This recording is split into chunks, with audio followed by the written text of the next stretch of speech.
One thing I want to point out quickly as I'm standing right in front of Psi Upsilon, the fraternity that is the latest chapter under fire here amid hazing allegations. You take a look across the fraternity's premises on either side. There's not any visual signs of an investigation ongoing, not a police car. And while crimes like rape and homicide are on the rise right here in the 315, the Syracuse Police Department says calls coming in to report these crimes are on the decline. When Roe v. Wade was overturned, that you claimed it was a major victory. So can you talk on that? Why was it a major victory, despite you coming out tonight and saying that there are exceptions for abortion? You are right. Locals, they are in fact getting vocal because of right where I'm standing right now, as well as many of the sidewalks on local businesses right here in Marshall Street and honestly across the entire city. They're filled with a thin layer of ice and snow that many are calling a slip and slide when going to and from work. Job security appears to be the #1 concern across Onondaga County tonight, as President Trump is calling for the CHIPS and Science Act to be repealed, potentially impacting over 7,000 jobs right here in central New York. The highlight of Crazy Daisies right now is the options that you can get. There's a plethora of pumpkins for carving, even for eating. We'll get to that in a moment. But take a look. Pumpkins from $5 all the way to large pumpkins for $10. I'm right here with Stitch. Stitch is an awesome shelter dog. He's so friendly. He's been here since August.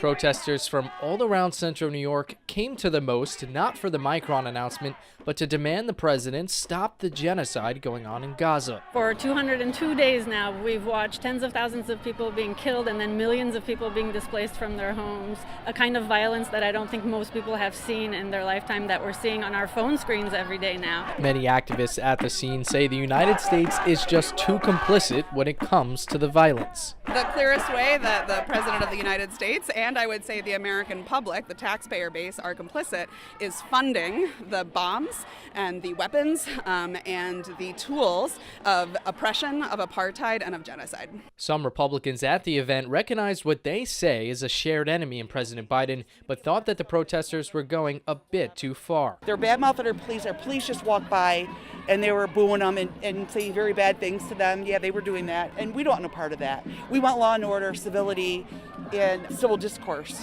That's what the Republicans are about. Either way, the protesters felt the message was just too important not to share.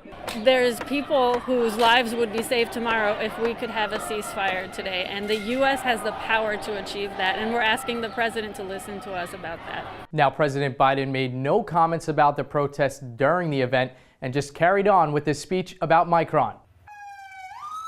Locals today raising concerns after reports of increased homicide and rape crimes throughout the city. I don't feel safe. I always go out with someone if I'm going out at night. I'm nervous about it. Homicide has increased in the 315 more than 11% this year, with rape increasing nearly 3%. It's always concerning when we start to see trends like that, so we start to identify where these incidents are happening. We'll try to target problem areas that we're seeing. And while crimes like rape and homicide are on the rise right here in the 315, the Syracuse Police Department says calls coming in to report these crimes are on the decline. The amount of phones to service has decreased over 2% from last year, equating to about 1,000 less 911 calls. Well, one Syracuse resident believes it's a result of people just not wanting to wait for the police to show up. The people don't call because they're going to take 2 hours to get there. By that time, you could be dead.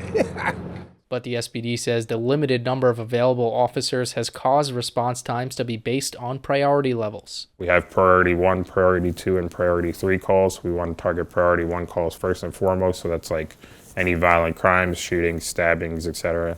Still, with the rise in homicide and rape crimes in Syracuse, students and locals are wondering whether they can trust the police when determining priority levels. Do you trust the police? As a whole, no. I think I would call 911 if I had to. But I think there needs to be major changes. I certainly trust them and value them and admire them. I think it's kind of sad, we created this system that's supposed to protect people, but in recent years it's just resulted in a lot of distrust. It's if I call the police, will they actually do anything to help me, or will they just make it worse? A new crime report is expected to be released later this week with updated information. Reporting in Syracuse, Mike Lamorte, NCC News. I always knew there was a type of hazing, but I never knew it got that bad. I'm not surprised, honestly, because like there's like a reputation of that everywhere in any frat. New today, students are reacting to two SU fraternities, Phi Kappa Psi and Psi Upsilon, after being placed on an interim suspension for leaked videos showing alleged hazing. The goal of your pledge class, I know it's to bond to get closer to each other, but that doesn't mean they have to throw up on each other. I just feel like that's disgusting. I wouldn't want to throw up on my face and stuff like that. I feel like I wouldn't want to be friends with the people making me do that, and I feel like I wouldn't be able to get past that. Now, NCC News reached out to both fraternities here at SU, as well as their national chapters, even the Interfraternity Council here at SU, none of which have responded. But Syracuse University got back saying that the investigation is ongoing and there is no comment at this time, other than that both of these fraternities are placed on an interim suspension until a resolution can be met. In the meantime, the Interfraternity Council issued a statement saying it is prepared to do whatever it can to support anyone who has experienced or been impacted by hazing. And coming up, my paisan, Sebastian Maniscalco, is coming to Syracuse. Is it going to be good weather for Sunday sauce? Coming up after the break. 35 degrees at 4 a.m. You might be asking, Mike, why 4 a.m.? Well, that's the time that an Italian father wakes you up to go do yard work around the house. From outside Nottingham High School, outside the JMA Wireless Dome, reporting from Our Lady of Pompeii for Democracy in Action. For Mornings on the Hill, I'm Mike Lamorte.